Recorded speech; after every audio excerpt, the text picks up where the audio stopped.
inside the compiled application.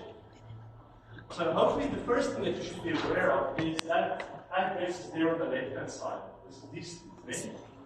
Each of these is a memory address.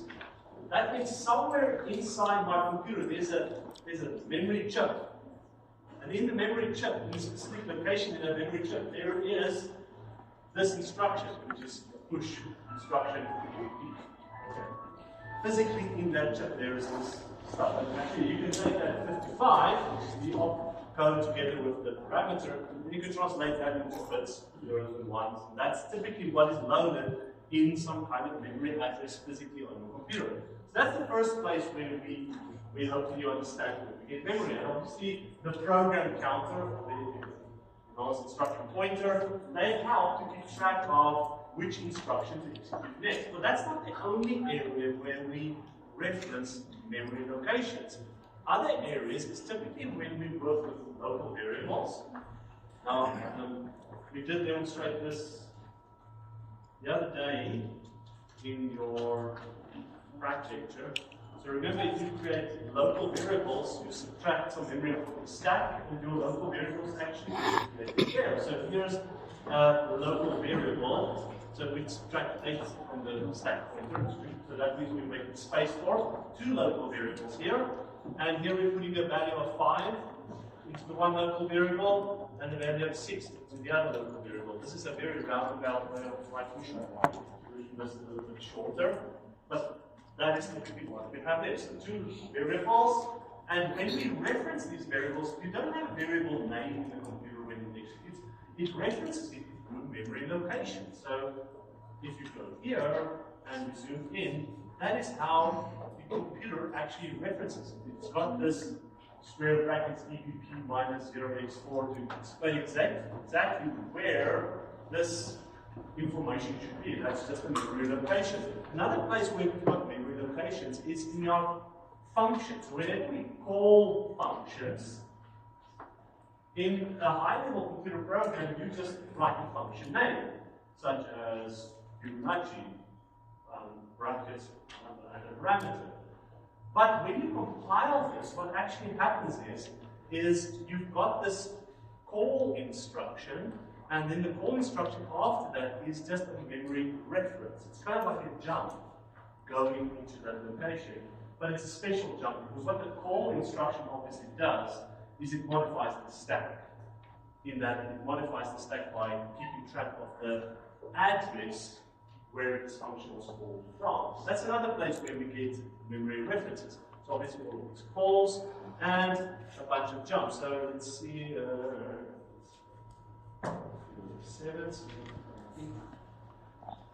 get into this.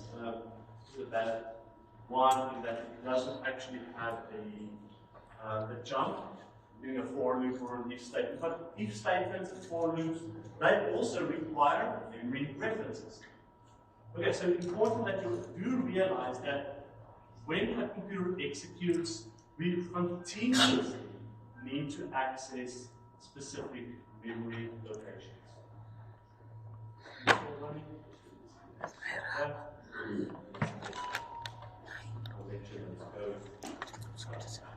Now, when we work with these memory locations, there are different times that we can actually link the symbolic reference, either it's a variable name, or it's a function name, or whatever. When does this symbolic name get linked to actual memory address? That can happen at different stages. There's different techniques. There's not just one. Most modern computers will use the dynamic mechanism at the bottom.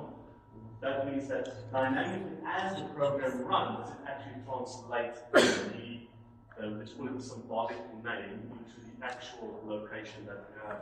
And that is done through the special registers that you have. But otherwise, it could have happened during compile time, so the compiler could have translated these symbolic references into real addresses, or it could have happened when we did the whole linking. So the whole linking system could have done it at that stage.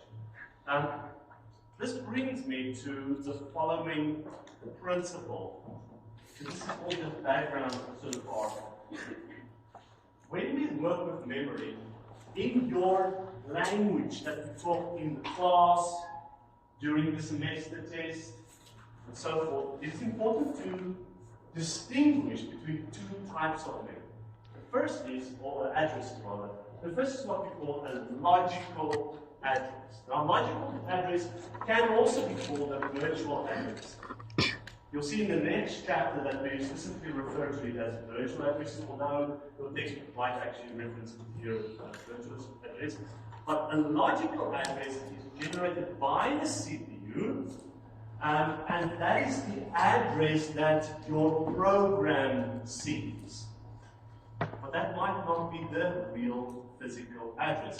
So the physical address is the address that is seen by what we call the memory unit. Now, I'll explain to you what the memory unit is in just a minute, but that is the real hard line inside your computer memory itself. Now, this slide I've added since last week just to give you a broad overview of how this physical addresses actually work.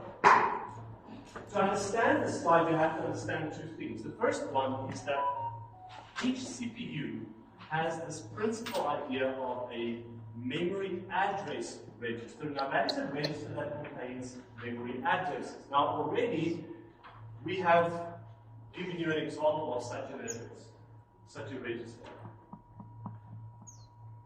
What is the register called that keeps track of where we're currently executing our instructions? That's the program counter or the instruction pointer.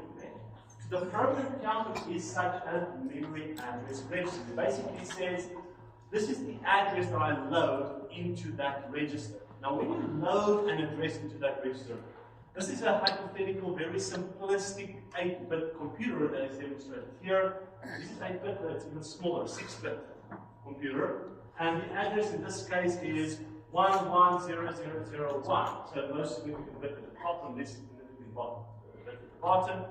These lines physically each get a signal. They basically get a voltage ratio of, let's say, 3.3 volts or whatever. They go high. And the other lines that has a 0, they go low. They go into what we call an address decoder. Now these lines that comes from the memory address register. Remember, the memory address register is inside the CPU, and potentially this address decoder is potentially in another different area of your computer. And in between this, we've got this bus. This is called the address bus or the data bus or whatever. But it's basically a bus meaning a bunch of connections that connects these two components together. When these signals arrive at the address decoder, it decodes this binary into a decimal value or an hexadecimal value. It doesn't really matter which one.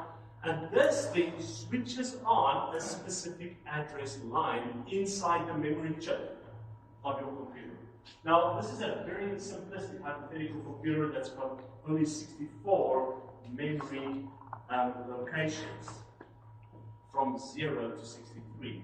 And in this case, if you translate this, it goes to line number 49. And line number 49 then gets a high voltage value.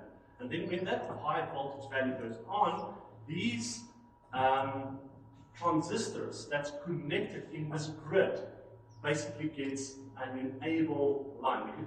It just starts flowing through them to start reading their values. Now, the best way to think about this is that each of those transistors either has an on or an off switch.